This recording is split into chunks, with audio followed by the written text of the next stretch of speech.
All right, what's up, everybody? Mason, aka Osagod here. Welcome back to another episode of the Godcast. As always, I am your host, Mason, aka Osagod.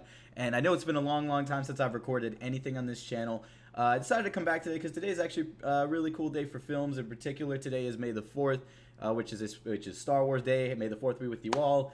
It's actually, the reason I decided to come back today is because I've been wanting to record stuff for a while, and, you know, with this whole quarantine going on and stuff like that, I know it's been going on for a while now.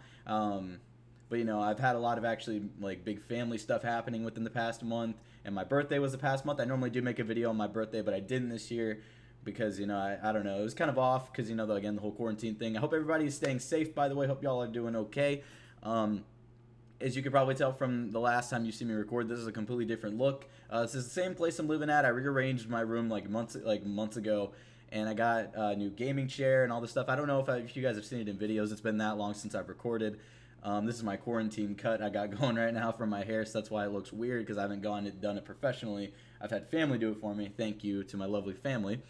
But anyways, just hoping everybody's staying safe, just updating you guys on what's been going on lately. But main topic of today that I want to get into is talking about Star Wars, actually.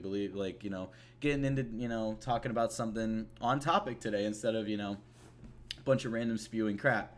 The reason, I wanted to come back and do it today again is because Star Wars is an important part of my life. And since I'm going to school for film and I like to write and all that stuff like that, I wanted to do a video talking about Star Wars and all of the films since the Skywalker saga has officially ended. I'll give my opinions on that probably in another video, because I was going to do a review of the Rise of Skywalker when it came out, but I'm not going to lie, it wasn't going to be a good one. Like, I had a lot of movie reviews planned that I was going to do on this thing, but a good portion of them were just so negative that I would have felt bad putting them out there, because I hate talking, pardon my, language when I said, again, just preference, ahead of time in case I swear. Like, I hate talking shit about films because I love movies. I love writing. I'm going into this industry, but it's like, I don't, I haven't sat down and enjoyed, recent films in a while. So, the most recent film I think that I have enjoyed was Sonic. I'm trying to remember what the last film was that I just watched that I really, really enjoyed. Sonic was really good.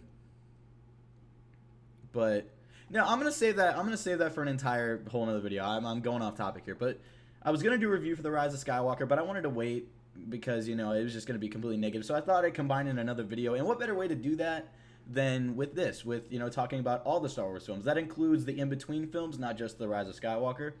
I want to talk about them from timeline, from beginning to end. I don't know if I'll include the TV shows like Rebels and Clone Wars, mostly because I haven't also finished the last Clone Wars season. I waited till the entire season's finished. I'm going to binge it, and then I might do a review on it.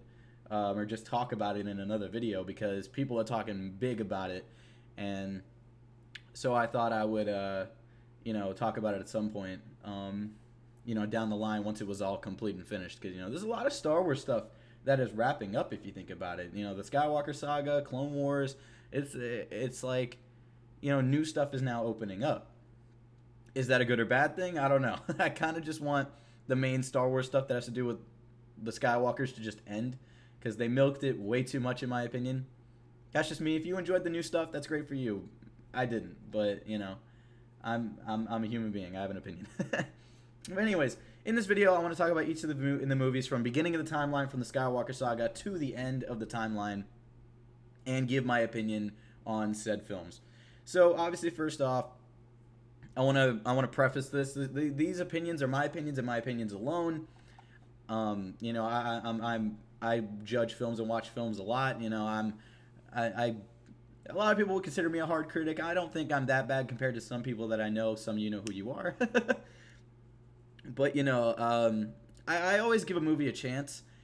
There is one film I will say that I really didn't give a chance going in, and I'll be honest, it was Rise of Skywalker, because so much had gotten leaked about that movie that I hated everything that I heard. But I went and saw it anyways, because Star Wars was my childhood, and, I had to go see it just to finish it off. But anyways, let's start from the beginning of the timeline. Again, my opinions alone. If you guys enjoy any of these films that I say I don't like, then that's great. I'm happy for you. Okay, let me take this off, because this is uncomfortable. I don't know, I think I had those on because I was listening back to my audio for the test. Anyways, So, obviously, starting off at the beginning, at the very, very beginning, we have Star Wars Episode 1, The Phantom Menace. This film was hype for the longest time back after the originals had ended. When people had heard about this film, obviously, it was a huge rave. People were excited, because, we were going to see Jedi in their prime and all this, see the Sith, more in their prime as well. And it was huge plot stuff that we thought was going to happen, and it was going to be huge. And I wouldn't say, it's definitely, in my opinion, not the worst Star Wars film, but it's definitely in that middle road where it's like, there's a lot of bad about this, but there's also some good. Now, I'll address the good and bad in such films. Obviously, I'm going to say this now. I'm going to address, obviously, the most bad thing I'd say about the entire prequel trilogy, and that is the overwhelming amount of CGI. George Lucas did way too much with that shit. It was way over the top. Was not necessary in anything at all. He barely went practical with any of the stuff he made. So, whatever. But I'd say let's start with just the negatives of this film. Number one, obviously, the CGI. Over the top, weird. Number two, I'd really go with some of the characters, in my opinion. I wasn't really drawn in, nor did I really care. Because, I obviously saw these movies as a kid, and the only thing that really interested me was the lightsaber fights. Going back as an adult now and watching these films, I'm just like, I wasn't really entertained. The only entertaining part or interesting part to me, was Ewan McGregor's Obi-Wan. Him and Qui-Gon Jinn and Padme are the three most interesting characters in this film. Anakin, again, in my opinion, it's the kid. I have nothing against the kid in real life because I feel bad for him because he was bullied for his role, and that's messed up. Like, you're in Star Wars. That's cool no matter what. Even if people didn't like you, if people didn't like my role, I'd still be like, holy crap, I was in a Star Wars movie. This is crazy. And I just feel bad that kid kind of hated it because he got bullied, so I feel really bad about that. But, hey, I mean, he did the best he could with what he was given, and, he's just a kid. He doesn't probably know too much about that stuff, or was a kid. Dude's probably off, frick knows what now. But, yeah, just younger Anakin, I couldn't really take him seriously. His dialogue was very cringy, in my opinion. It was hard to sit through. It really was hard to sit through as an adult now. Whereas when I was younger, I'd sit through those more than the originals. But that was before I had a real appreciation for, film and certain things that are done in film. Because, again, I was more entertained by the action scenes and stuff. Another negative about this, Jar Jar Binks. I'm sure everybody can agree. I don't know what Lucas was thinking with that. It's pretty self-explanatory. I just have to say his name and everybody's like, yes. Yes, later in the films, he has a little bit of importance in, the council and shit. But in this film in particular, it's the worst thing ever. Absolutely terrible. So there's just that. The whole... Just, it wasn't really the most gorgeous film either, in my opinion. I don't know. I mean, some stuff looked cool. But overall, you could just tell everything was fake. It didn't look real. Again, going back to CG, it just doesn't look good. I haven't seen them in a while, too. So I probably should have watched them all again before this. But I did watch some of them recently.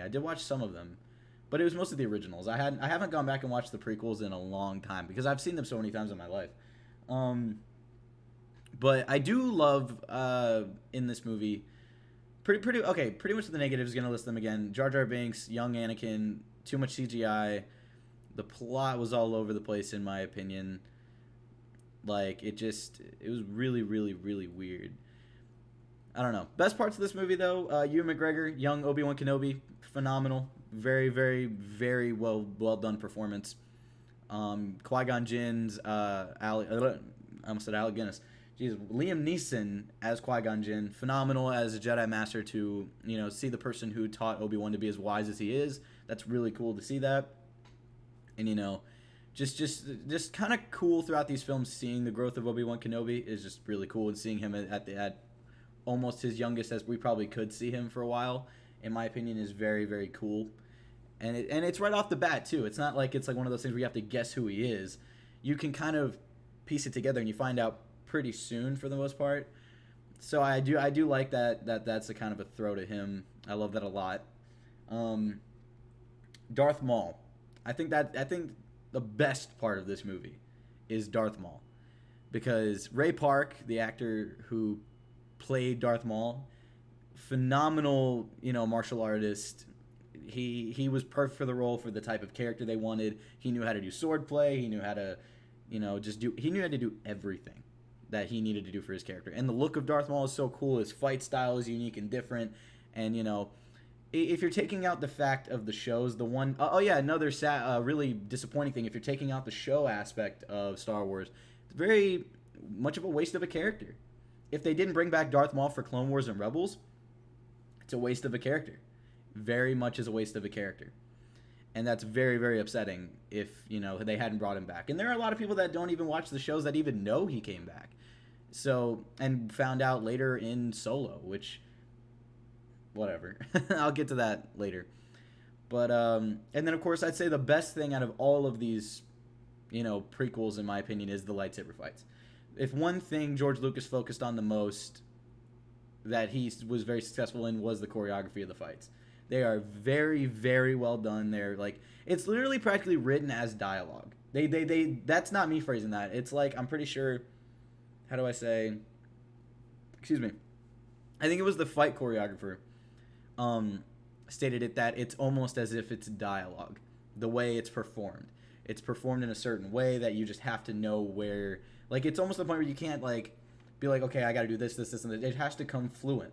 And it's really cool that it's the actual actors themselves doing it too. Like you had, like for this film, obviously, Liam Neeson, Ewan McGregor, and Ray Park. All the three of them killed it. And the fast pacing of it all, it's gorgeously done. It looks great. It doesn't look dumb. It's very, very good. So if there's one thing I'll give these three prequels credit for, it's definitely that. 100%. 100%. It's very, very well done. And another upside to this film is, the planet of Naboo. I think Naboo is a really cool planet. I like the atmosphere of it and the look of it, and the people. They're very cool. And obviously, you have Padme, being introduced. The only weird thing too, though, I will say again, is that like, I don't remember how old Natalie Portman was in the first film, but I thought there was a huge age gap in the difference of Anakin and Padme. Like, I guess not. But like from the first film, if you pay attention, it almost feels really weird. Again, I don't know if that's just me, but it's like I looked at the first film and I'm just kind of like, they seem like they're like probably 10 years apart in age. it just seems like that, but I guess not. I don't know if that was ever talked about, because like age isn't really ever talked about in Star Wars in the sense of a number, for the most part. Except for like Yoda, I think he's like one of the ones who I think is mentioned. Or at least his like species or something. Who knows? But anyways, I think I've pretty much addressed everything about Phantom Menace. Again, Phantom Menace, in my opinion, is an overall mediocre film. It's not the plot's, it's fine. The later parts that are set up for the next films are pretty good. Obviously leading up to Anakin becoming a Jedi, Obi-Wan becoming the master and losing his master, having to take up the mantle of that. And him slowly making his way, to becoming Ben Kenobi, and then Anakin slowly, becoming a Jedi as well. It's good leeway into things. And also, actually, you know what? I'll give credit to this. Even though the dialogue is very cringy, it is cool that we get exposition and explanations behind why Anakin is good at piloting and driving stuff. Because the pod racing as well. I almost completely forgot about the pod race. Very cool scene. Pod racing is one of the best scenes in the film. The dialogue, again, very cringy. But that's not the point. It looks cool, it looks stunning, and it's done well. And it's a cool. It was a cool idea for that movie. I'll give it credit. It was very cool, and it again explains why Anakin's good at piloting or driving things. And then later when he pilots the I don't remember the name of the ship, but the yellow ship at the end of Phantom Menace and helps out the good guys. Again, I'm gonna blank out on a lot of these names because it's just like. It doesn't stick with me because, again, these films, in my opinion, are very mediocre. But, again, whatever you guys feel about it, let me know in the comments below, by the way, what you guys think of each of the films I mentioned. All right, so anyways, that's how I feel about Phantom Menace. Overall, Jesus, sorry about that. If I had to rank the Phantom Menace from 1 to 10, I give it a 4. I give it a 4 out of 10. Again, the lightsaber fights really save it, and the performance of Ewan McGregor and Liam Neeson really save it. And Darth Maul doesn't really have any dialogue, but he's also a big help. So I give it about a 4 out of 10 for that, because the whole rest of the movie is just meh. It's nothing great. It's nothing special. All right, moving on. We have Star Wars Episode 2, Attack of the Clones. Damn it. All right. Preface, this film, in my opinion, is one of the worst. This film overall is... The dialogue is some of the cringiest of the entire trilogy. Just... There are some parts of it that are very good. But overall, I think what really hinders this film, and a lot of people would agree with me on this, is... And I think he was great in the third film for the most part. But in this film in particular, there's so many memes that came out of this movie. It's just Hayden Christensen's performance as younger Anakin. He gives off very weird vibes when he talks to Padme. It's a very creepy-esque relationship there. And, you know, it's his performance is... It tries to sound poetic and almost Shakespearean, but it's not. It's just bad. And I hate to say it because, you know, again, I think Hayden Christensen is a good dude. You know, he did the best of what... Well, he did fine for what he was given. But I guess there really is no one I could picture as a better Anakin Skywalker because he's the only one we've ever gotten for the most part in that kind of sense. So, whatever. That's what we had. Jeez, hold on.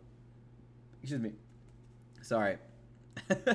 What else? Jesus. Again, bad, over the top CGI. And mainly what really hinders this film is just the dialogue. The story, the conversations. It's not good. It's really not good. Like, some of the plot points are cool. I think the best plot point in this film is the clones. The clones are the coolest part of this film and the coolest thing, in my opinion, almost, about the prequels. Because they set up the clones, and they are so cool. Because, like, what really, though, in my opinion, what saved the prequels was the Clone Wars show. Which, sadly, if you take that out, the prequels really do just suck. So, it's just, like, knowing what the clones do later on the shows is just... It helps it out, but since we're just talking about the films, if we're really thinking about it, like, the clones are still really, really cool. And the concept of showing Boba Fett and Jango Fett, which, again, I love the character. Very, very well done. It's cool setup, but just other than that,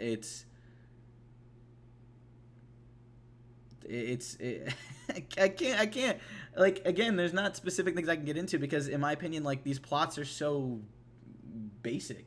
Like, they have to find, you know, they have to protect Padme one night and all that stuff like that, and there's the cool what's it called?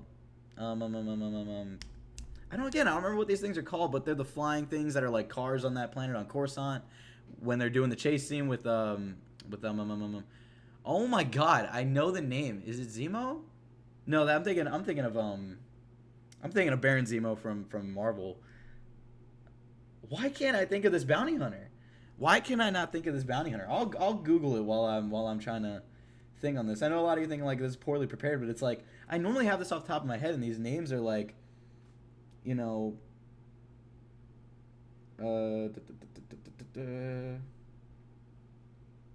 but yeah. So okay. Anyways, while I'm Attack of the Clones, bounty hunter name. Okay, there's Jango Fett. We all know him. Zam Weasel, that's who it is. Thank you, Google. But yeah, the chase scene with Zam Weasel is kind of interesting. I like that that was a setup to Jango Fett. That was a cool scene. But I think the thing that hinders it the most is the scenes with Padme and Anakin when they go to Tatooine. Because, you know, seeing him go to the dark side is an interesting exposition, you know, an interesting, you know, way to move the plot forward. But the scene following with the dialogue, that's really what I focus on. A lot of you might think I'm, like, criticizing it a little too much, but I'm really not, because Anakin is, like, he's what leads up to being the best villain in almost film history, in my opinion. One of the best villains. But, like, when you have the dialogue, like, I don't like sand. Like, come on, man. You got that. You've got when he psychotically tells, you know, Padme he murdered the women and children, and she's just fine with it. Like, what the hell? Like, come on, man. And again, it's just not performed well. I mean, like, a lot of you probably gonna hit me with the you can't talk. You probably suck at acting. Debatable, but whatever. um, I'm sorry. I just like thinking those lines back is really funny to me. But yeah, it's like a lot of the scenes with just Padme and Anakin, in my opinion, are some of the weakest in the film. I do like when Obi-Wan tries to sneak off and go find Count Dooku, and you know all that. It's again interesting plot, but it's just like it's not focused on much. And the obviously most iconic scene from Episode 2 with the arena fight scene is cool, but it's also just an entire CGI thing. Like a lot of you probably think like how can that be done? It's Star Wars. I think they got the budget to make an arena. Like it's just it looks bad because it's nothing but CGI. It really is just bad in that sense. It's cool to see all the Jedi fighting all of the droids and stuff, but it's just a giant CGI mess and it just doesn't look that good. You obviously have more stuff now with in this film with C-3PO and R2, which is I guess kind of interesting. But overall though, this film is just it's very basic. Again, these first two prequel stories are very basic. The third one is definitely the strongest of the three, and I'll get into why, and explain why. But oh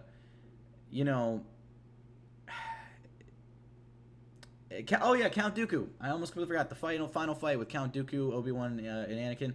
Very good fight. Very very well done. And then Yoda jumping in. It was a good scene. It's kind of funny seeing Yoda jump around like that. I always love the Yoda fight scenes because it's just goofy as hell.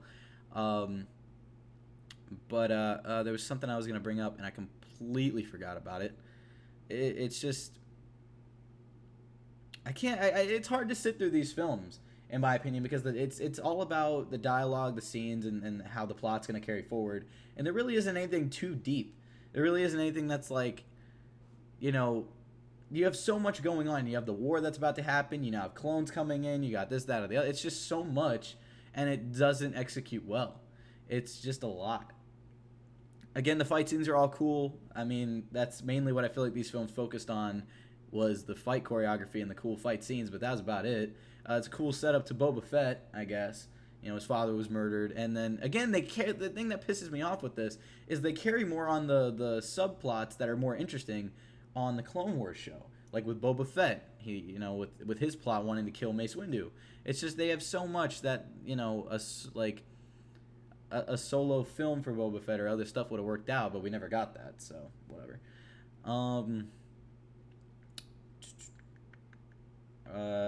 I think that's really all I have to say about this film. Again, I wish I could go into more and more detail, but it's just like we'd be here for a while. I know it's a podcast and all, but I don't typically like to go about like over an hour at the longest. But yeah, Attack of the Clones, I'll give it my rating now. This film,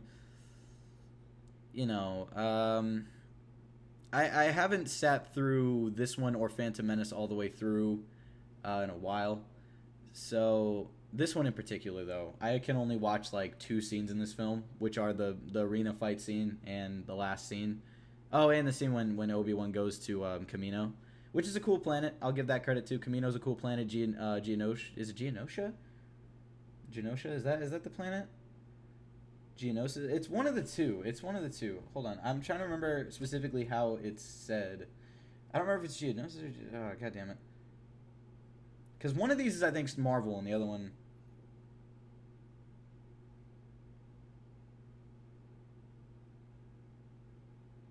Okay, Geonosis... It's Geonosis. Okay. Cool. Alright. Yeah, it's Geonosis. Geonosis is a very, very cool planet. I love the entire, look of it. It's just... the only minus about it is it almost looks like it's... Again, a lot of these planets look all very similar after a while. Especially in the sequel trilogy, which I will get into in a minute. Or later. But yeah, okay. Now time to get to the rating so I can get onto the originals. No, the ones in between.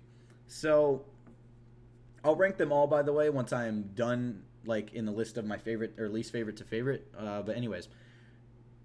Attack of the Clones gets a 2.5 out of 10 because, again, the only thing that gives it a 2.5 is the fight scenes, and that is it, actually. There's no... Oh, and Count Dooku as a character is very, very cool. But that's really it. Also, actually, another thing that really helps is I love seeing the relationship between Obi-Wan and Anakin, and it does tell... Some dialogue actually does tell us about some stuff that is explained in the books, which is very, very cool. The books explain some of their dialogue that happens where they talk about battles where, Obi-Wan was nearly killed and Anakin saved his life and their reckless relationship. So that gives it the 2.5. So, did I say 2.5? Did I say 2.5 or 3.5? I think I said 2.5. Well, it's the 2.5 now. But anyways, moving on to Revenge of the Sith, which is my favorite out of the prequel trilogy. It's a lot of people's favorites. And this is for many reasons. I'm going to start with the bad. The bad, again, same thing as always, the CGI. And the dialogue. The dialogue is so bad in the prequels because I feel like it tries so hard to be, to sound almost Shakespearean or poetic, and it's just awful. It's just awful. I will say, the focus on this one, though, with, Anakin being older and Obi-Wan, with them kind of at this point almost parting ways. They literally aren't together for a long part of the film. They're together at the beginning of the film, and then they separate, I'd say, midway through, and then you obviously have their final fight at the end of the film. Which I think that's interesting, because that explains more why Anakin fell to the dark side, because he didn't have Obi-Wan there to steer him in the right path. And, obviously he shouldn't feel like he has to, because he's a grown-ass man at that point. But, and the plot of, Anakin and Padme having their children, that's interesting considering, Jedi aren't supposed to marry or, fall in love. So that's obviously an interesting plot point. In my opinion, I think it's an interesting plot point having it be a secret in this whole, again, it's also the lying and the leading into the, the darkness, all that kind of stuff. I like that. Very, very great performance of Emperor Palpatine. I'm not good with the actor names of some of these people. Oh, I completely forgot to mention in Attack of the Clones, by the way, Mace Windu, another very good character. I was going to bring him up in this film, and I completely blanked. He is another great part of Attack of the Clones. No, I'm not bringing up my rating. But yeah, so Mace Windu's performance in this is very good, and he's very important, obviously, in this film, because the biggest problem I have with this movie is towards the end, actually, or when Anakin becomes a part of the dark side. He straight up tells Mace Windu, and I'll quote the line. He says, "Master Windu, I've discovered a terrible truth. I have reason to believe that Chancellor Palpatine is a Sith Lord." And he's like, "A Sith Lord?" He's like, "Yes, he knows the ways of the Force and the dark side." So he tells them to go after him. But wait, I don't remember if Anakin tells him not to harm him. No, I don't think he does. He just tells him that, whatever. And the fact that he then kills Windu over that, it's just like, I get it, he got manipulated into wanting to believe that his wife could be healed. That's bullshit. Or at least until later when you watch I'll get to that later. I'm not going to go into detail on those, but we'll get to those films in a minute. Y'all probably know where I was going. But Anakin's Fall to Darkness almost felt like it was rushed in the third film by, the end or later half, because we don't see it, happen. We see a little bit of manipulation happen, but it's not until literally he finds out he's a Sith Lord where he slowly starts to get pulled in. And it's not even really slowly. It's like, "Hey, I can heal your wife. All right, later." And then he's just like, "Okay, yo, you go arrest him." And then he catches up to him and then just kills him. It's just, it feels rushed. I would have liked to see from beginning of film him do some kind of... Actually, you know what? I lied. I take that back completely. Because I forgot at the beginning of the film, Palpatine convinces him to murder Count Dooku. I completely forgot about that. There is little things here and there. I completely take that back. Audio comment section, shut up. But, yeah, so that actually is done pretty okay. And then I guess he gets to that little final push when he realizes his wife's life is at stake. So that's... All right, fair point. Good job. I take it back. I'll eat my words on that one. Again, it's just the overall performance of Hayden Christensen really throws me off. It's better in this film. It is better in this film. But it's still not great. It's still not that great or that good. It's fine. It's fine. This, in my opinion, is Ewan McGregor. Did I say Ewan McGregor? I meant to say Hayden Christensen if I said Ewan McGregor before. But speaking of Ewan McGregor's performance in this film is his best yet. 100%. I mean, he practically he delivers in all three films, but this is it. He delivers very much and acts a lot like Alec Guinness, and it's very good because he knows that this is really the next big jump to him becoming Alec Guinness, and it's so cool to see like dialogue that hints to that, his becoming more wise personality and other stuff. It's just very well done, and you can just his fight style is really cool too. I love the choreography of the fights so much. But the main things I want to talk about is the characters, actually. Again, Obi-Wan and Anakin, they're great. Padme's fine in this film. In my opinion, I think this is Padme's weakest performance in the movies. Because she doesn't do anything cool. She just sits there, cries a lot, and does some stuff with the council. Whereas in the first and second film, she does some cool, like, badass stuff and defending people, using blasters and stuff. It's like we see none of that in this film. And I guess maybe that wasn't the focus, but it just kind of sucks. This seems like one of her, weaker moments, and it would have been cool to see her in a stronger role in this film, but whatever. I guess they had to focus on other stuff. Trying to think. There's so much plot. All right, let's talk about General Grievous. Another very good thing about this film is General Grievous. He's an awesome villain. Obviously, we don't get it directly. See, again, it's subtle, and I love that it's not completely shoved in our face to monologuing about all the Jedi he's killed. He literally just says, your lightsabers will be a fine addition to my collection, and you can see in his pocket multiple lightsabers. That is, in my opinion, some of the coolest explanation of a character we've seen just from one shot. Like, you don't get stuff like that in the other movies. You either get it directly told to your face or not at all. And so it's just really cool. Another thing as well, like I brought up with the second film, where Obi-Wan and Anakin will like talk about their adventures they've gone on. It's like simple stuff like that where it seems like normal conversation and not monologuing for an hour about your entire life. It's well done. So General Grievous's story is explained practically right there. He was a droid. He's a droid that murders people, and I don't remember his complete story because again I don't think they don't explain it in the movie. But just his character is so cool. The voice is so menacing, and his build is just terrifying. And yet you've got Obi-Wan and Anakin that can just talk to him like normal, and it's really, really cool. And you got the fight between Obi-Wan and Grievous, both fights, actually, which is very, very cool. Very well done. It's just there are certain times where, again, I wish that it wasn't all CG, because it just hinders it so much when it could look so cool. But, it's whatever. Let me think here. I think this is some of the best fight choreography we've seen in the entire trilogy, because the final fight in particular is freaking gorgeous in the sense of just the choreography. I don't mean the look of the place, because again it just all looks fake, but in the sense of like the way the choreography is done and the way they're fighting each other, it's just so fluent and so cool. But it's also kind of heartbreaking because these two are like brothers. They are like family, and one of them's trying to kill the other. Like, they're each trying to kill each other practically, and it's just like, damn, what has happened?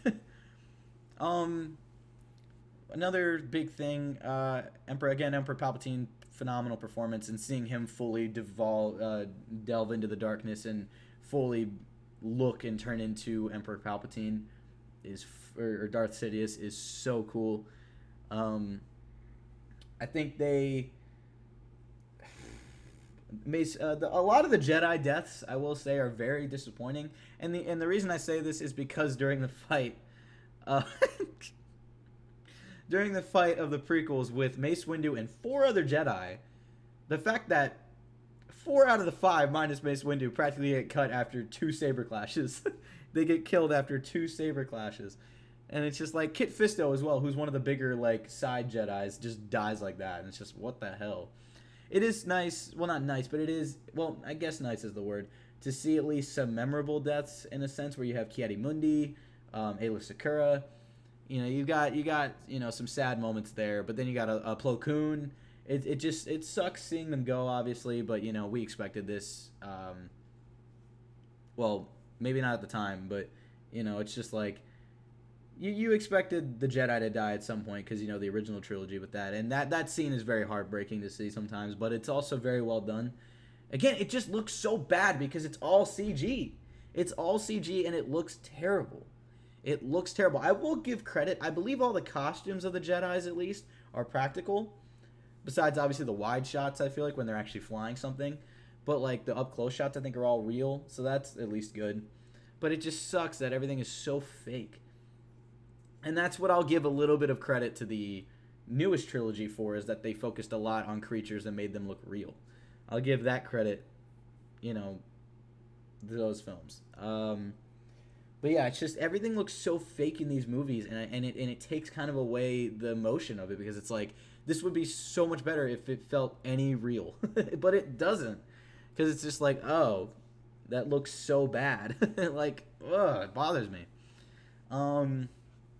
Seeing Anakin's descent into darkness is a very good plot in this film, especially because that's when it takes its full toll and you see him. It's just like, again, his dialogue is so bad. It's so bad. A very cool scene, in my opinion, that looks really cool is when Anakin's marching onto the Jedi Temple with the army of clone troopers. That looks really cool. It's just like, there's so many good moments in these films. Excuse me, but they look bad. The dialogue's bad. It's just, but there is a lot of interesting stuff that happens in this film. A lot of big plot stuff that's actually, like, important to the film, not just a bunch of side shit that they throw in that's unnecessary or dumb or just bad. It's just, with this film in particular, the different planets look cool. It's just, again, nothing's real, so it doesn't really. If my thoughts on this, and I agree, I stand by this a little bit. It depends on how, again, what your budget is and what you can do.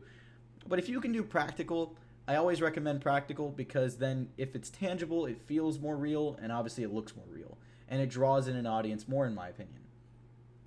That might just be me, but that's how I feel, because, again, I don't really feel as attached when certain stuff happens, because I'm like, it's just a CGI mess. But whatever.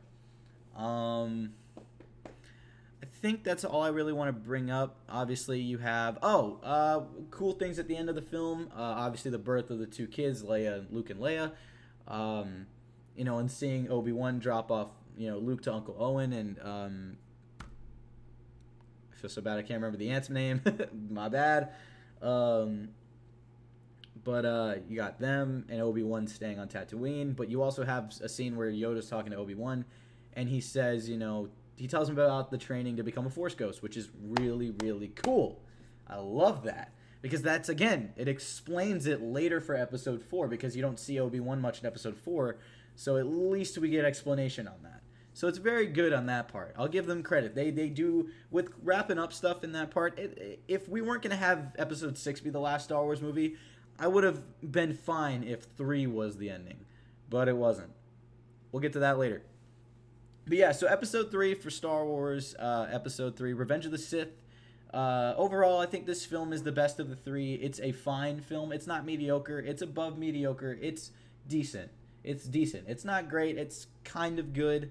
It's fine. It's definitely better than some Star Wars movie, but it's not as good as others. But if I had to give it a rating, I would give it a 5.5. It's just barely above middle road, because I can go back and watch it here and there. Not all the way through. Again, I can't watch any of the prequels all the way through for the most part. It's hard. It really is hard. But if you can and you enjoy it, again, please let me know all of your ratings down below, or just your favorite to least favorite, or etc. for these movies, because I'm very curious as to why you guys enjoy these films, and it maybe give me another look on things. I'm just a guy expressing my opinion on the internet. Don't hit me with death threats or, insults in the comments. I'm just saying my opinion and my opinion alone. If you enjoy these films, I'm glad. I'm glad you can enjoy these films, Because it's like, I'm one of those people that, if you're going to enjoy a film, fine. Just don't be one of those people who thinks that someone else's opinion is stupid but not explaining why. It's just like, oh, I just enjoyed this film because this is how I feel. I'll be like, okay. I may not agree with it, but it's fine. As long as you enjoy it, then that's all that matters, right? Because that's why they make these films, for people's enjoyment. And if there are people that enjoy it, there you go. All right. Anyways, rambling. Moving on. I believe the next film in the timeline is... Actually, it is Solo, a Star Wars story. We're not making our way into good. I hate to say it. This film did not need to exist. I will tell you that right now. Who the hell asked for this? I didn't. nor did I care. It's not Harrison Ford, but the actor we got did a good job of playing a young Han, but for the most part, I didn't give a shit. Best parts of this film, actually, I'll say the worst first. L3, really stupid character. Very dumb character, in my opinion. L3 was unnecessary. I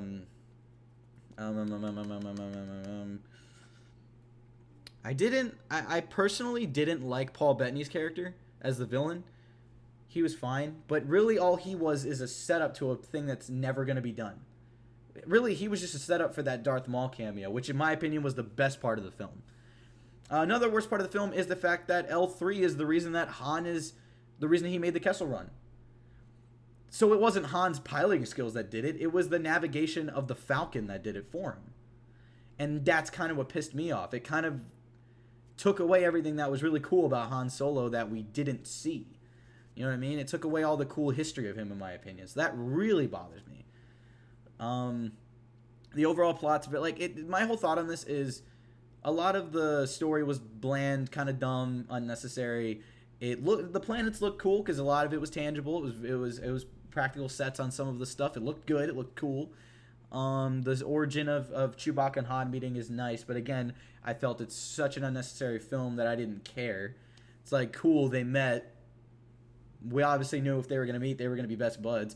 Best part of this film, in my opinion, and best character, Lando Calrissian, played by Donald Glover or Childish Gambino. Oh my god. This man nailed it. He nailed it. I think the Sabacc scene when they first meet is very well done. And the final scene of the film is very good as well. But other than that, I don't give a crap about this film. I never cared about Han's origin. And by the way, worst thing in this film next to L3 and that whole Millennium Falcon thing, the way Han Solo gets his name. That's frustrating. Just why? Why? I hate it.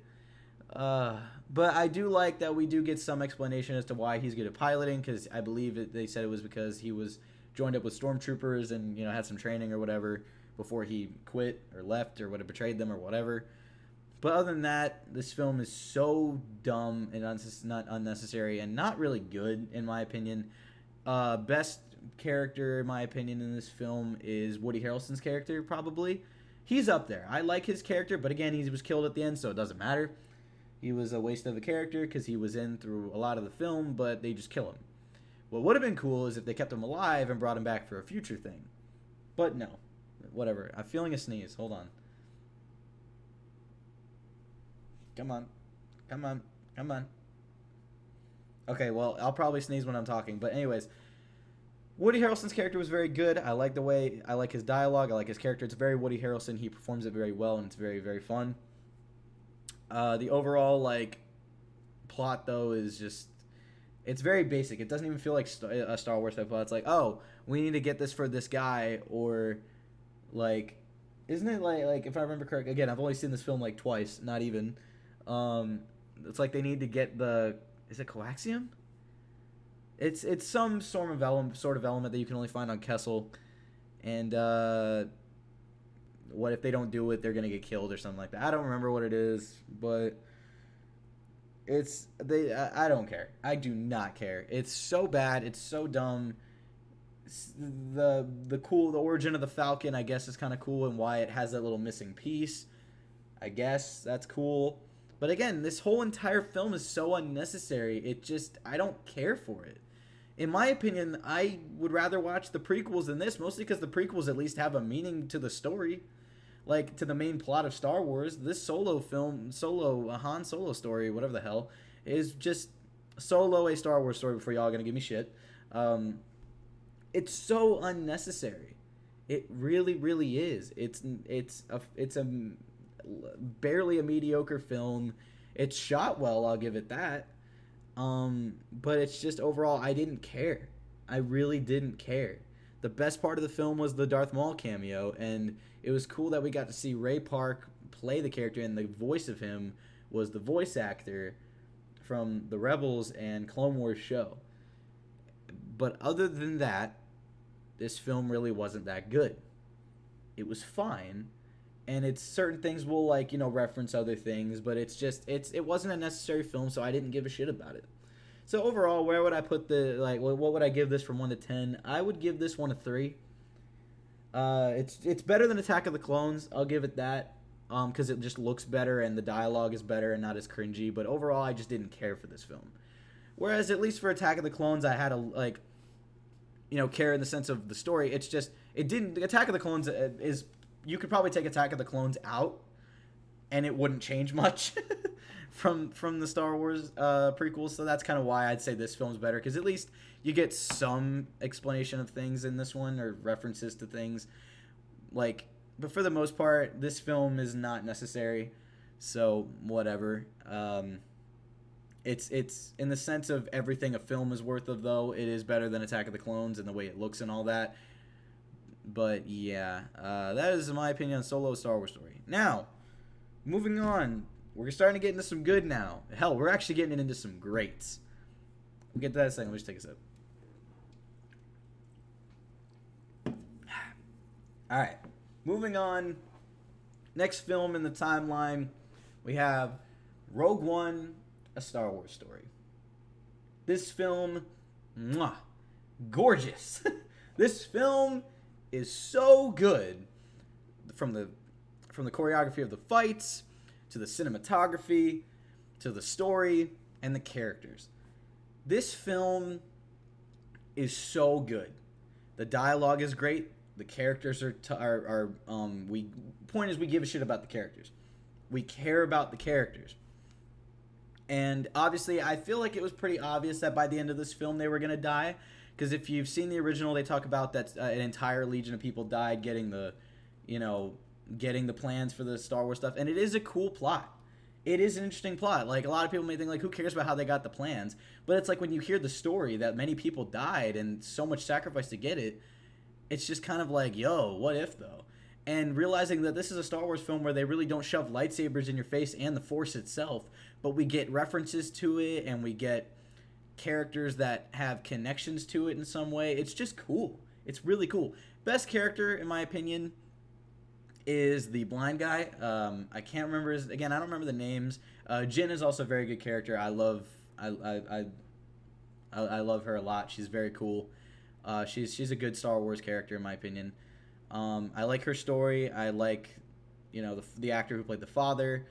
I like the plot, the idea of, and it's not one of those things too at the beginning where you think, oh, both of her parents are dead. The father is still alive, and later we witness him die. We as the audience and Jin witness him die, so it's just as heartbreaking. So, it's just we feel an attachment for these characters. Like, we don't want them to die, we don't want them to lose, and they don't lose, but they still die, and it's heartbreaking. It's a tearjerker. It is a tearjerker, and it's a phenomenal film, in my opinion. It's in my top, I'd say top 3. Star Wars, maybe top 5, if anything. No, I'd say top 3. Top 3. It's a phenomenal film. The characters are amazing.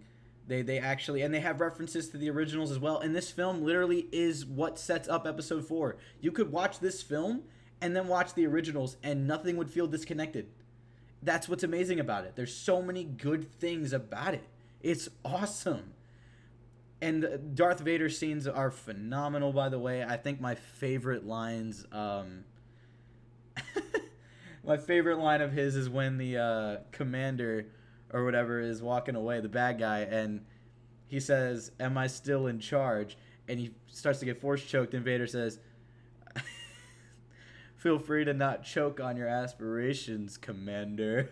Like, yo, I love Vader so much. Again, he's so terrifying, but his dialogue is just, it's amazing. And then that final scene where he's just cutting down all the rebels, and it's like the most horrifying thing in the world. You just, like, it just shows right there again, and he is the bad guy. The bad guy in Star Wars. I don't care what any of y'all try and say, Kylo Ren's better than him. He is not. He is not. It's just because, like, the story of Vader and who he is inside and his darkness is just, it's so compelling. and it's so good. Like, come on, man. Like, there's no other villain that can compete. I mean, if y'all think there's a villain out there that can compete, I mean, there's probably a James Bond villain or the Joker that could compete. I'll take that argument, but like, I still think Vader is the bad guy in film, 100%. But yeah, Rogue One overall, phenomenal film. It's not a perfect film. There's a few things in there, some of the characters that are not as good as others, but they're still good. They're all interesting. It still sucks to see them all die. There are moments that I felt were a little weird. And again, it's not enough. It's not important enough to bring up though that it's like going to hinder the film completely. It's just certain things they didn't need in the film and other stuff like that. Overall, I give Rogue One. Let me think on this because it's like I'm debating on an 8.5 or a 9. Just because I'm gonna give Rogue One an 8.5. I'm giving Rogue One an 8.5 because they're actually, you know what? I'll give it a 9. I'll give it a 9. Because there wasn't too much that hindered this film, but it's not a perfect film. But there's just not enough negative for me to bring up that's like necessary to bring up. Because it's not important stuff. It's not, but it just in the moment you're like, all right, that was kind of dumb or that's unnecessary. Like, it's a great film though. It's great. So it definitely deserves the 9. It definitely deserves the 9. All right, moving on the timeline to the originals now. These are the OGs. Let's start off, obviously. I'm partially biased. Only because these ones, the way that they're shot, the characters, they're all very nostalgic. And the thing is, I grew up with the prequels. So I feel like actually it's not really that biased for me. Because I grew up with the prequels, loving the prequels more than the originals as a kid. Now it's not the case. So actually it's not very biased. So, Alright. So, Star Wars Episode 4, A New Hope. Picking up right at literally where Rogue One ends. This film made history. For those of you that don't realize that the time that this film came out, it was like the late 70s, something like that. The stakes, not the stakes. How do I word this? I want to word this right. God damn it. The effect that this film had on the film industry changed it forever. The practical effects, the CG effects that they threw into this film were gorgeous. Everything about these of all these films, the original 3 made history because of the way they were shot, the way the characters were, and mainly it was just the way it was shot. And I'll get into this in a second because I watched a lot of stuff on this and it's so fascinating.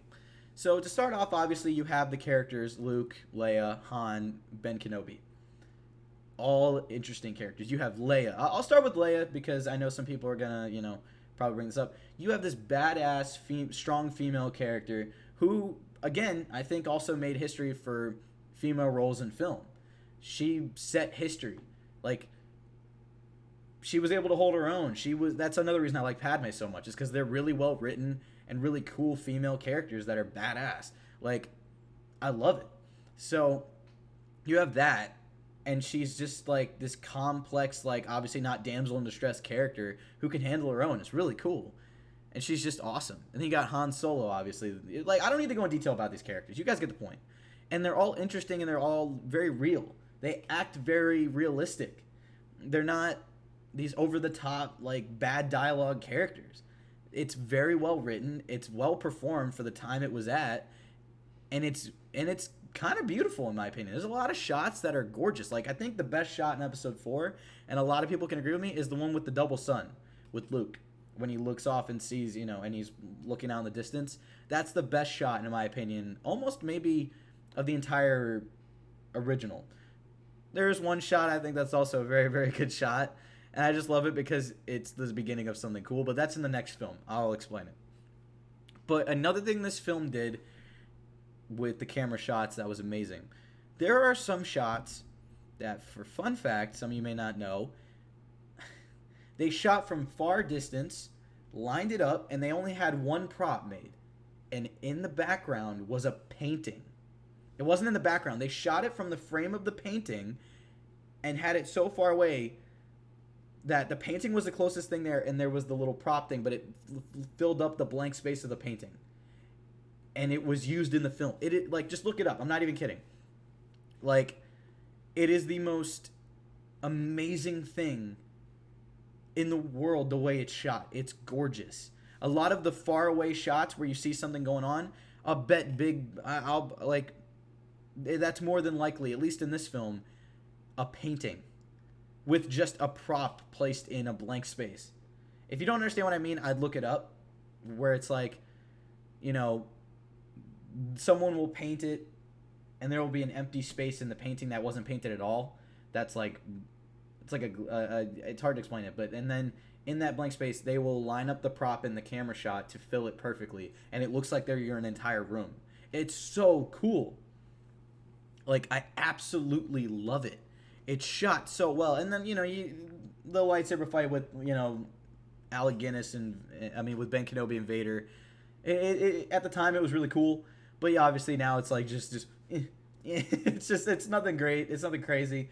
But, you know, it's whatever. That's not the point of it. It's not supposed to look flashy or cool, because it's there to kind of like be like, oh my God, this is like, at the time, it's like, this is a master fighting his old predecessor, like his old, you know, Padawan. Like, this is, again, heartbreaking to see this. And then obviously he dies, and that's another really sad plot point as well. And it's like heartbreaking for Luke.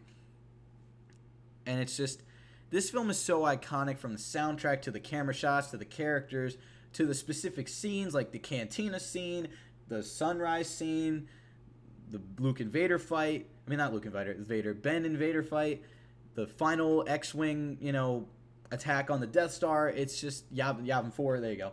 It's just, it's so amazing.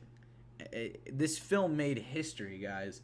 Now, again, it's not the most, like, there are a lot of people look at it and say it's boring. I can agree on certain parts. I can't, like, honestly, in my opinion, I don't care to watch after the Death Star, when they leave the Death Star. That's me personally. I like the ending, but once I'm past the part when they get to Yavin 4, I just stop watching. I don't care much. It's cool, and it looks amazing, but in the sense of being entertained, it's cool, but I'm just like, all right, well, I get it. You know, they go on the show, they do da. But it's an amazing start, and it made history. Now, I mean, and, you know, yeah, that's all I really have to say. In my opinion, there's, like, other than that, it's a great film, an amazing start to what I could say is one of the best trilogies in film history. It's phenomenal. It is phenomenal of a start. It's one of the better origin films in, like, a movie trilogy that we've had, because there are some that are just not that good when they start off. Either that, or it's just the sequels suck. Which in this case is not the case. So, Star Wars Episode 4, A New Hope. What is my rating? I give this film an 8. This film gets an 8 mostly because, again, I'm not fully interested in it. It's my least watched of the originals, because Episode 5 and 6 just kind of up the stakes. And in my opinion, it's my personal least favorite of the originals. Excuse me. But that doesn't mean it's bad.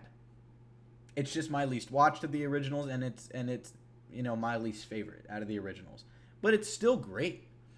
Like, I'm not gonna sit here and act like it's, you know, it sucks and all that just because I don't watch it. That's not the case. It doesn't suck. Like, I can't sit here and say it sucks, because I enjoy the scenes that I've watched, that, like, from the point to that point, and then it's just the ending. I just don't care much for the ending. It's shot beautifully, but it's not one of those things that I'll just be like, yeah, let me just, you know, it's like I've already analyzed it enough. Like, you know, I just want to move on to the next one, which, let's move on to the next one. Again, I give Episode 4 an 8 out of 10. All right. Star Wars Episode 5, Empire Strikes Back. By the way, we're coming up to an hour on this video, so I hope you guys enjoy this. This is a big, big step back into coming back into my channel. I realize now that this is going to be a long video, but it's fine, because, again, it's a podcast. What do you expect? Like, I hope y'all enjoy, and if you're willing to sit through all this, thank you so much. If you're enjoying the video so far and you have made it this far, make sure to leave a like and a comment below letting me know, again, what your guys' favorite Star Wars movies are, your favorite characters, anything about Star Wars. Leave a Star Wars comment below, and I'll read every single comment. It's fine. And, yeah, anyways, I need to start moving along with this, because I don't want this to be, like, 2 hours long, but I do want this to be lengthy, obviously. All right. Episode 5, Empire Strikes Back. This is the film that, in my opinion, made even better history. Let's obviously start off with the fact, the battle scenes. You got Hoth. Like Hoth to start off is the best thing on the world, man. Like, it's just so cool. Like, the atmosphere of Hoth being the snow planet is just, it looks awesome, and it's shot beautifully, and the practical effects with the what's that called? Stop motion is gorgeous. It's gorgeous, and it's done awesomely. For, again, the time that these films came out, it's so cool. By the way, ignore me. I'm just trying to get comfortable. It's awesome, and I love it. The AT-ATs or AT-ATs, whatever you want to call them, they're all freaking awesome freaking machines. Like, what the hell? Then you got Luke slowly learning to control the Force, and, you know, it's an awesome start to the movie. And Han and Leia, obviously, in their relationship and all that, and Vader being on Hoth. It's so good. It's so good. And I love what comes next. You have what, in my opinion, is it's some of my favorite scenes in the originals, and these are the scenes on Dagobah with Yoda. Yoda's origin in these films, or start in these films, was amazing. I love Puppet Yoda so much. He's so funny, he's wise, and he's a great teacher. And obviously his dialogue is hilarious as well. And just how wise he is in what he teaches Luke and all that, and it's so well done. And Yoda's one of my favorite characters just because of these films. He's such a funny and cool character, and it's just cool to see the relationship between him and Luke and training him and all that, and kind of going back to his Jedi ways of teaching. It's amazing to see that. And so, you know, and I think one of the cooler scenes is when Luke goes into that cave and fights Vader and sees himself in Vader literally, is a cool little... Again, it doesn't shove it in your face. Like, you know, a lot of people would look at that. Like, when I was younger, I was confused. But if you're older and you don't get that, it's kind of interesting, because that's I love that. It's not shoved in your face being like, I fought... He doesn't come out of the cave being like, I fought myself in there. What does this mean? Or, like, you know, like, does this mean I'm Vader? It's like, no, it means we're afraid that if you go to fight Vader, it could lead you to the path of darkness. But he still takes that risk just to save his friends, and he didn't even complete his training, which, by the way, coming up, history. Freaking history. Let's talk about this. This is where I was going to say is one of my favorite shots in the entire film. The scene, obviously, starting the fight between Luke and Vader, and I will go into detail about this because it's very important. A lot of people look at this fight, and some people I've heard say, how the heck did Vader almost get bested by this kid? Number one, you think he was trying? You think Vader was trying? Especially at the beginning of the fight, he was fighting with one hand. And then he started using the Force, and Luke got his ass handed to him. Like, come on, man. Luke got one hit on Vader.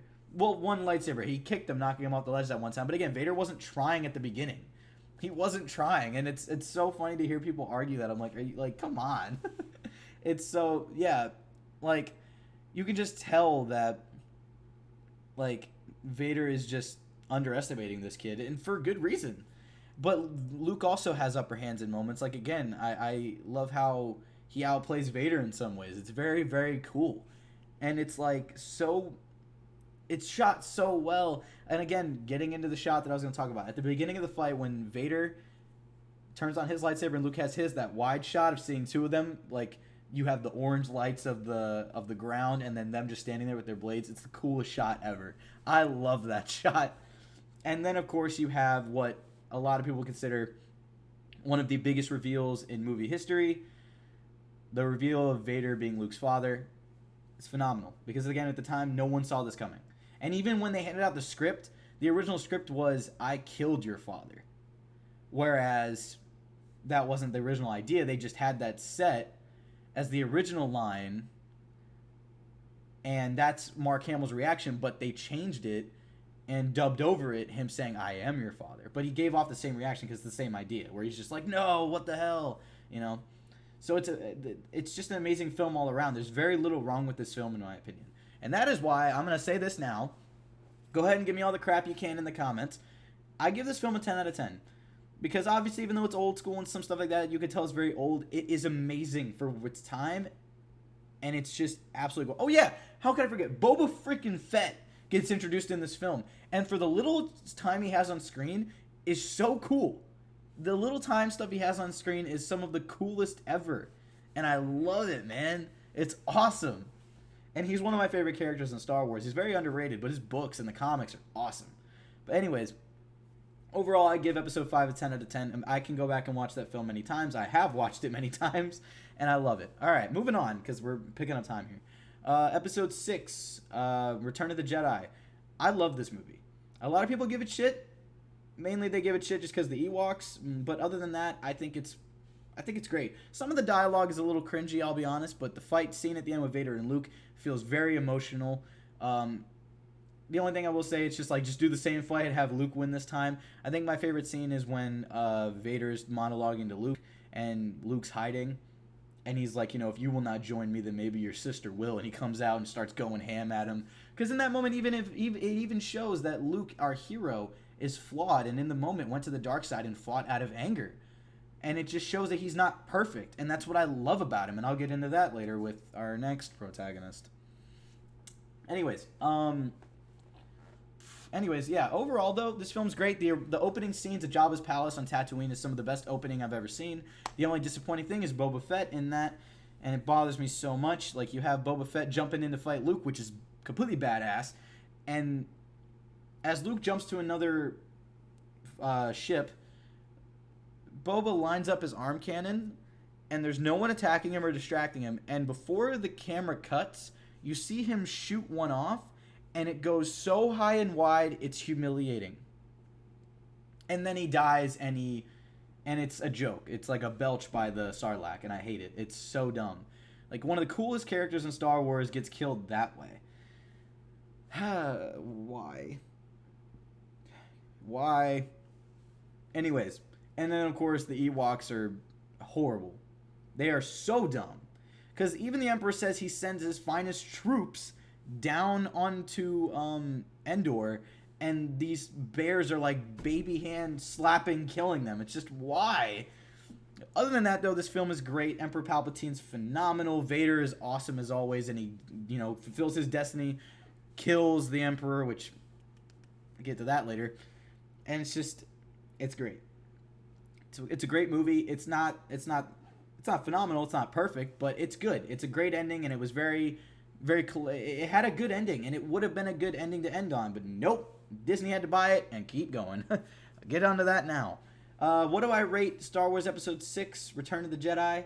I give Return of the Jedi a solid 8.5.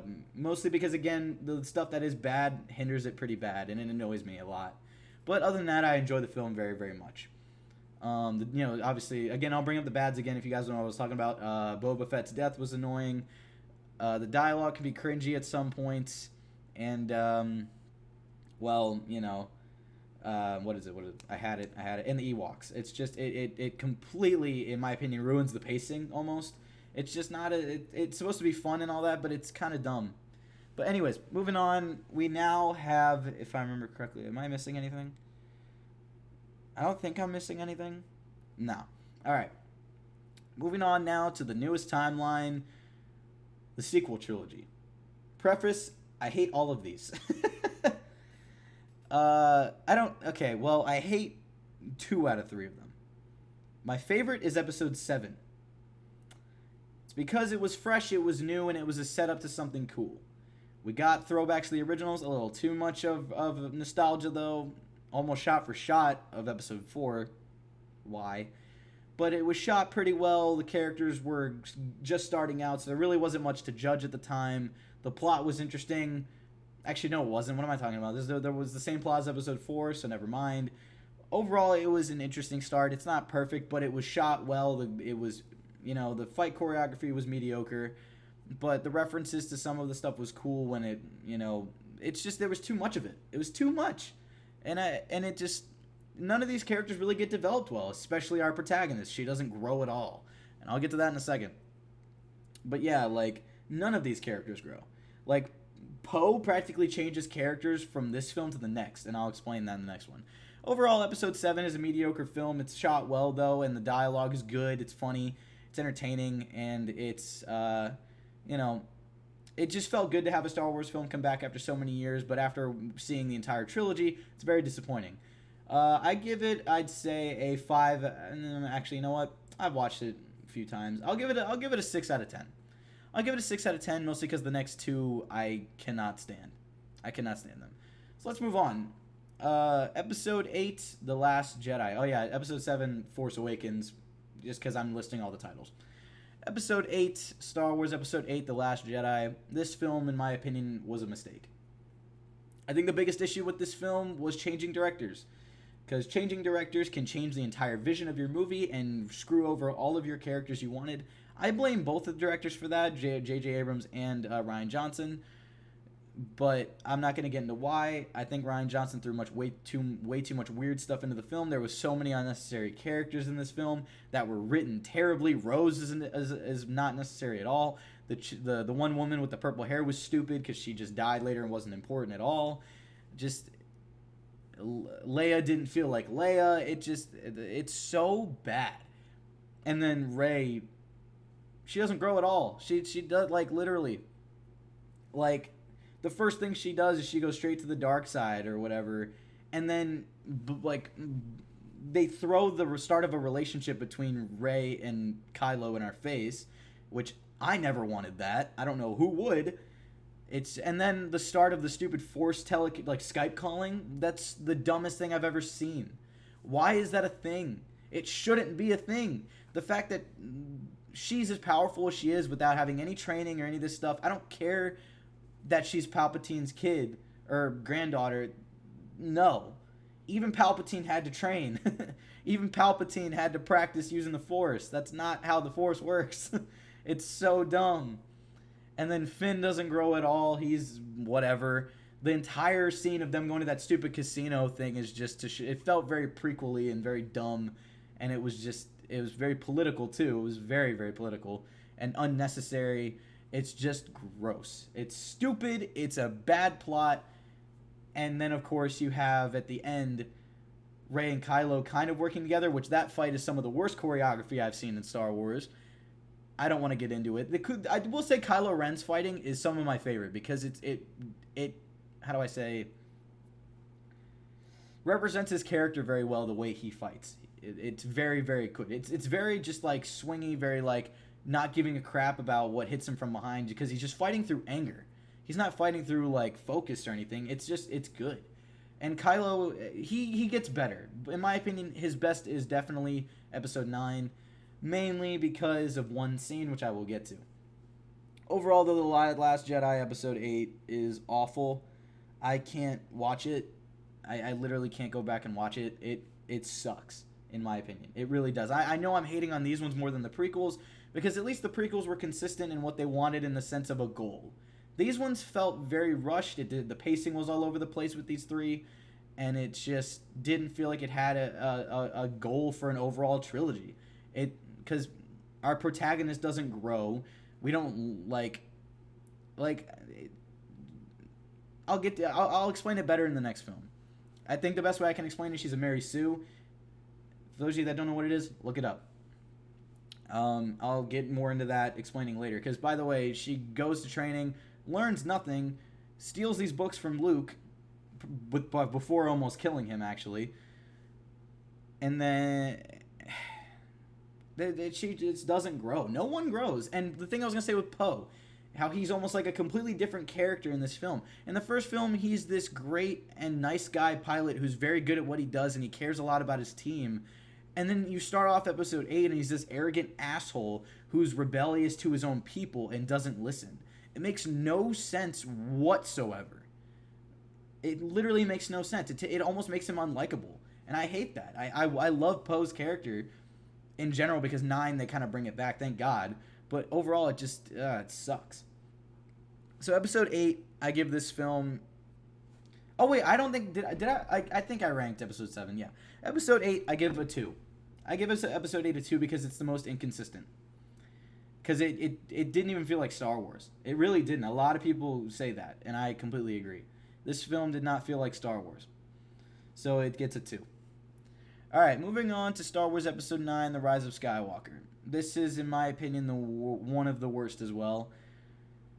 It was nice having J.J. Abrams back, but considering what had already happened with 8, there wasn't much he could really do. There was a lot that was thrown in our faces, a lot that was, here's more nostalgia, because, again, that's all he can do, which is so dumb. A lot, like, and by the way, bringing Emperor Palpatine back, let's add on to that. Snoke was a waste of a character in Episode 8. They just killed him off. He was going to be, like, the next cool big Palpatine, but nope, not at all. Kill him off.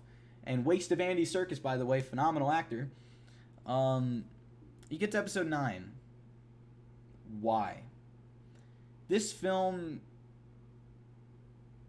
I hate to say it because, again, like, these 3 ruined Star Wars for me. I really hate to say it, but these films just ruined Star Wars for me because it's like, I don't like the characters, the fight choreography is awful, and they literally use these movies just to kill off the original characters. It's so dumb. Like, literally, it's so dumb. It just wanted to pave a way to make more money. Like, we have, you know, the new droid that's like another wheel droid like BB-8. They just did that for marketing, you can tell. And the plot of the parents, like, tell me this. In Episode 9, Rey, Finn, and Poe go to this other sand planet, whatever, and they find Rey's parents' old ship. How is it that in The Mandalorian, when the Mandalorian leaves his ship for a day, he comes back and all of it's scrapped and all the parts are taken away? But when Rey's parents' ship has been there for decades, it can still work. And it hasn't been touched at all. What? And then force healing, by the way. Not how that works, but okay. Shoving that into that movie just so they can have a plot where they have Rey sacrifice herself, very Avengers Endgame-like. And have Kylo Ren come bring her back so they can make out one time, kiss one time, and then have him die, which, very stupid. And then just, what I mean when I say Rey doesn't grow, by the way, I'll explain this now. She doesn't. She's been overpowered since the first movie. She was able to learn how to use the Force like that. Like, come on, man. Like, I don't care who she's related to. Even Anakin Skywalker, who is considered the strongest Jedi of all time, had to train. Like, come on, bro. Like, she doesn't grow. Everything she does, there's no long-lasting consequences for these characters. Like, we think she almost murders Chewie, which, wow. She almost murders Chewbacca, and then we find out, oh, no, he's still alive. No, we think she murders Chewbacca, and then, nope, he's still alive. He's fine. She stabs Kylo, thinking he's going to die. Oh, no, just force heal him. He's fine. Like,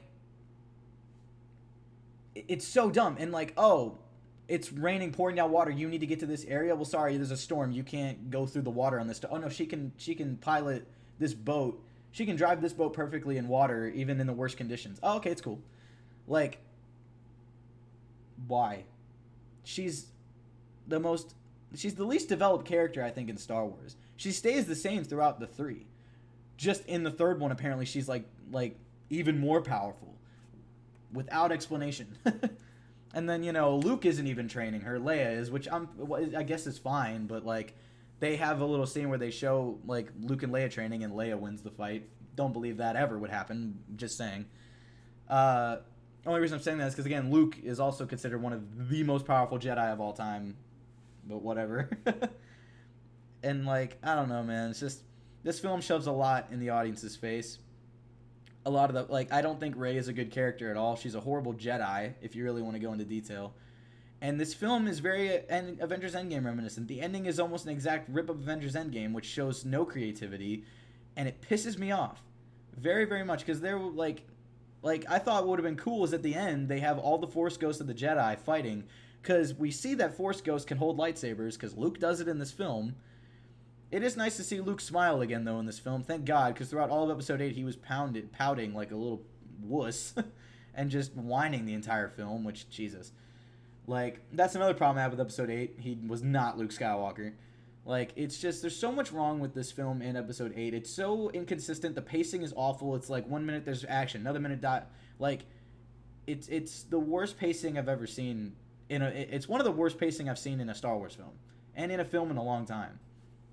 I just don't enjoy these newer films because It just shoves too much real life political crap into it that I just can't enjoy it. I genuinely cannot enjoy it. Excuse me. And I know a lot of people typically don't care about that stuff, but it hinders the characters. It really, really does, and it hinders the plots. But, it's whatever. This film, in my opinion, I can't enjoy it. Which also, the ending, Rey Skywalker, really?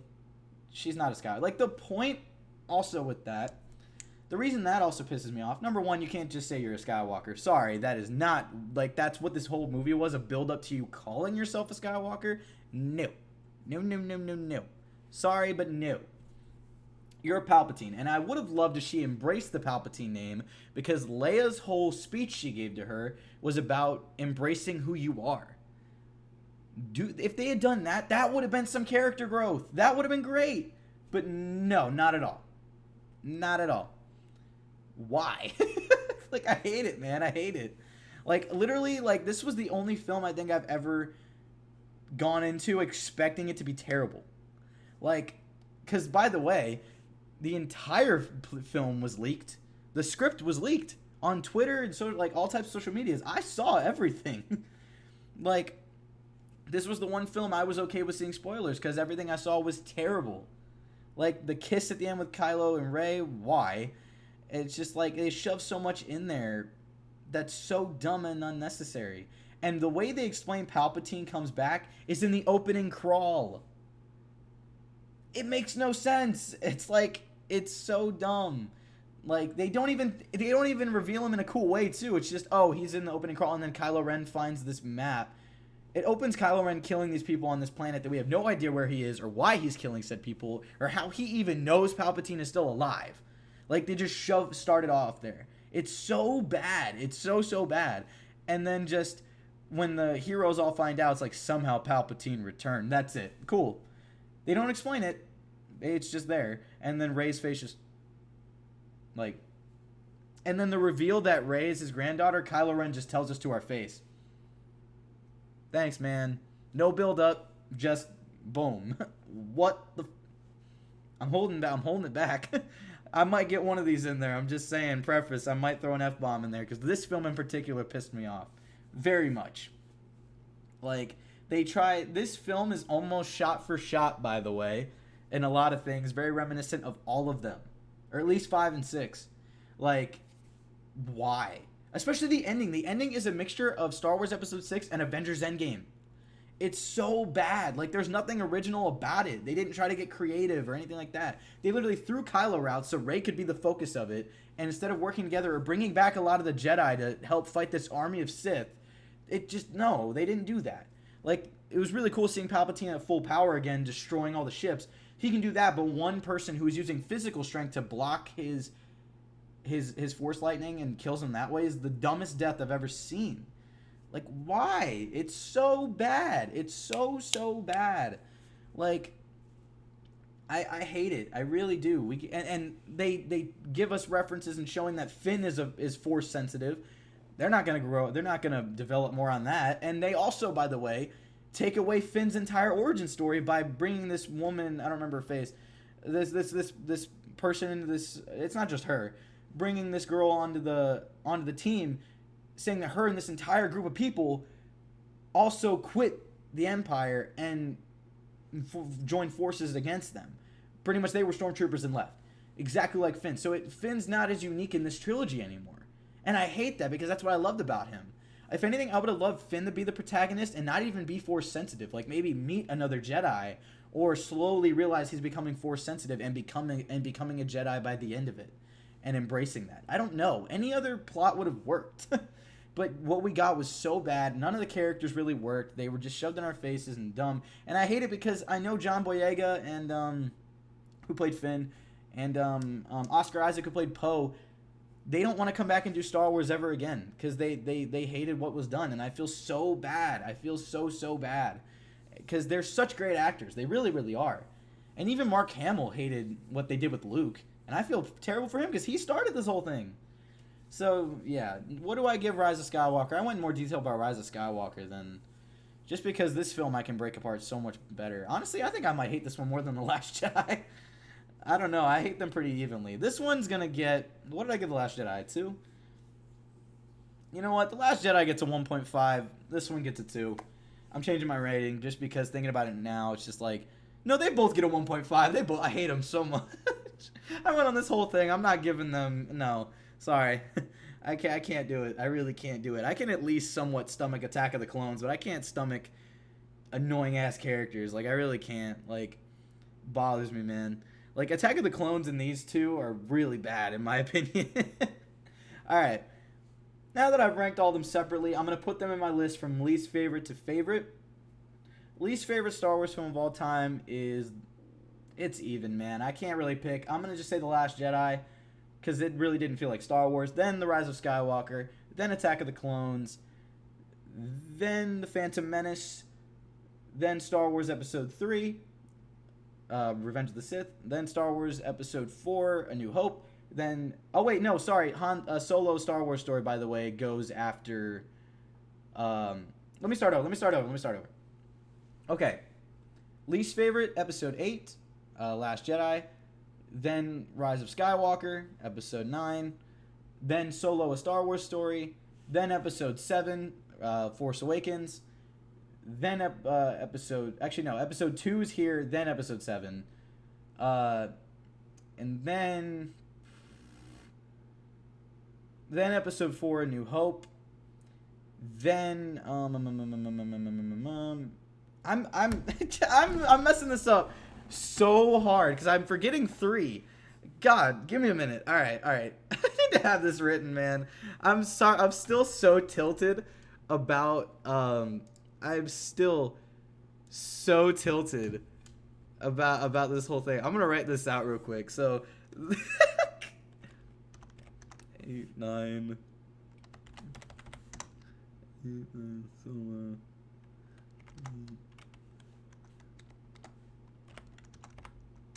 Okay, all right. I think I got it. I got it.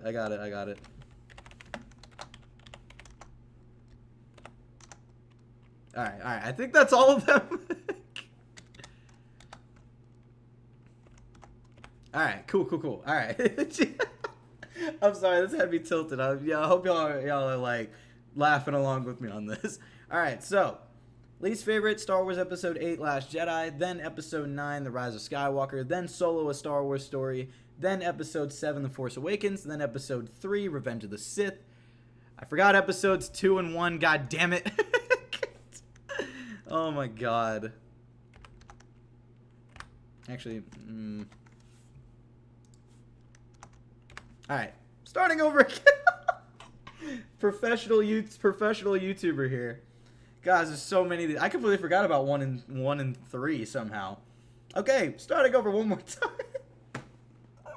Hope y'all enjoying the podcast, by the way, before I give my final rating here for the 4th time now. Please hit that like button below. Give me your list down below and let me know why this is your list or what's your favorite Star Wars movie or just least favorite, whatever you want to go with. Hope you guys don't get too annoyed by my opinions. Again, these are just my opinions and my opinions alone. If you're enjoying the video, though, again, please leave a like and comment below and all that. And if you want to see more of the podcast, not as long, though, I promise next time. I just had to come back strong. So anyways, list, here we go. This is it. I'm 95% sure.